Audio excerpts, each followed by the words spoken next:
So for a long time as now, well, when it comes to protest, a lot of people they always see as if security forces who are responsible to give that clearance.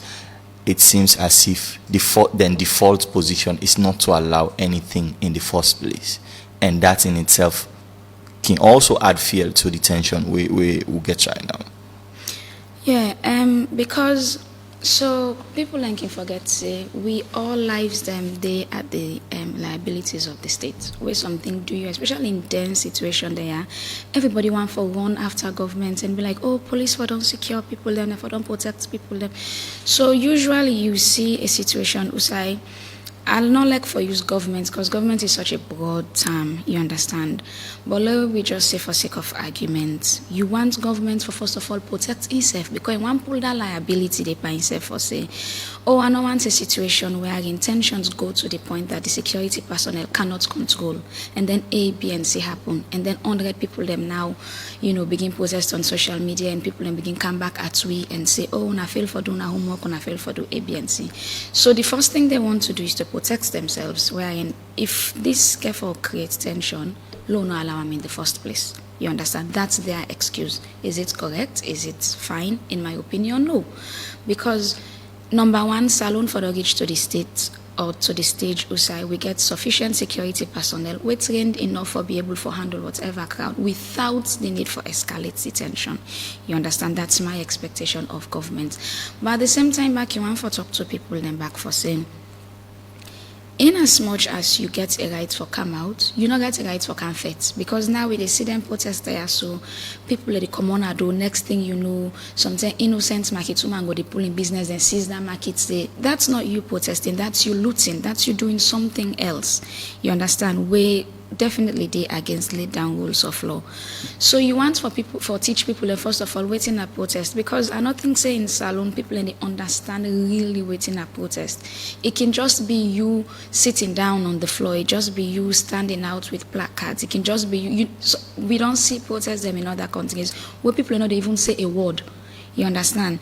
But I think the average Sierra Leonean, the moment in your protest, it don't put on synonymous with fighting, with looting, with arguing. And possibly as well is because of the experiences we've had before with past protests or past demonstrations that we've seen as well. So it comes back to people being on guard. People feel so highly guarded and feel this need for so badly protect themselves that it creates this tension for us on its own, because everybody's on edge. Yeah. You not feel confident for say, if I come on I do with a placard, I'm safe.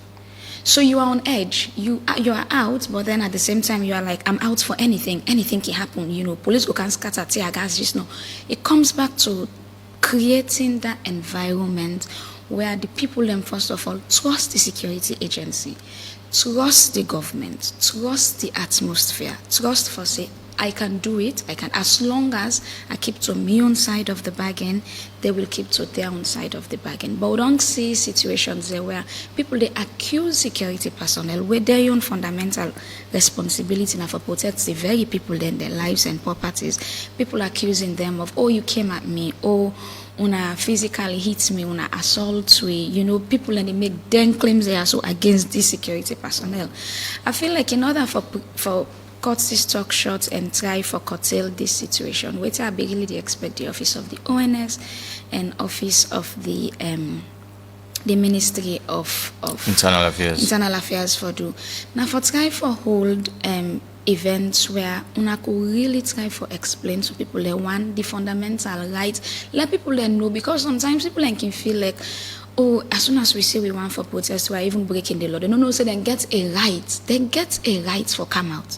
Then get a right for speak. Then get a right for demand, for ask questions.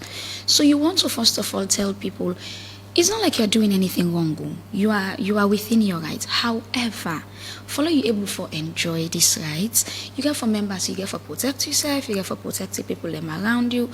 You want for really explain that to the average Sierra Leonean. You want for let the average Sierra Leonean feel safe and trust you. And then you want for take time back and really, really teach the security personnel. Because I tell you, look, for example, a lot of people are not known as alone say, during elections, you get rights for move. Then he said, no, as you don't vote, don't so go now. No, no, no. Election not they stop you fundamental rights of freedom of movement. That's fundamental. The only thing where they stop you freedom of movement now, usai that movement they affect public health. That movement maybe in a state of emergency or war or something. But we don't get situations where police they arrest people just because you don't come over vote go now us. People don't know say there is a landmark case right now, the Augustine Soriseng-Bemara case against IG. People don't even know that. So it comes back to people then, some man they feel to say if you don't vote son in common, I do automatically don't break the law. If you go safe now in injunction, if you go safe now in area, if you go fend in party now safe, it don't break the law. It comes back to this thing.